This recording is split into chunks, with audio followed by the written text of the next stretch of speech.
আরে আমার গার্লফ্রেন্ড সুন্দর। আরে না দেখ আমারটা বেশি সুন্দর। আরে না আমারটা বেশি সুন্দর, দেখ রেড কালার করছে। আরে না দেখ আমারটা পিঙ্ক কালার পরছে, দেখ কত সুন্দর লাগতেছে দেখতে। আরে আমারটা সুন্দর।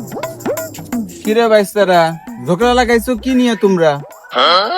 দেখেন আঙ্কেল, আমার গার্লফ্রেন্ড সুন্দর আর বিশ্বাসই করতেছে না। আরে না আঙ্কেল দেখেন আমারটা বেশি সুন্দর। তোমরা ঝগড়া করে না, দেখি কি করা যায়। ঝগড়া করা ঠিক না, এটা তোমার পড়াশোনার বয়স। এখন তুমি পড়াশোনা করে পুলিশ হবা, ডাক্তার হবা। তোমরা এখন যদি এভাবে মারামারি করো, মানুষে কি করবো তোমাকে?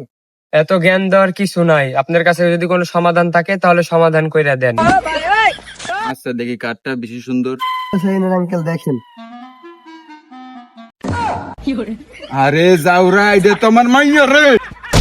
দেখছো বাইস্তা, জাউরা কত খারাপ, আমার মায়ের সাথে করে প্রেম। ওর এত বড় সাহস। হ চাচা, আমি তো কখনো কল্পনাই করতে পারি নাই যে ও আমার বন্ধু হয়ে এমন কাজ করবে। দেখি বাইস্তা তোমারটা কেমন। ঠিক আছে কাকা দেখেন। আরে বুকা চুদা, এটা তোমার বউ। হালার পুতিও কাম দেখছো, একটা আমার মাইয়ার লগে প্রেম করে, একটা বললো এ করে। কত বড় সাহস, ওকে পাইলে এরপর একবার সাইজ করে হলাম।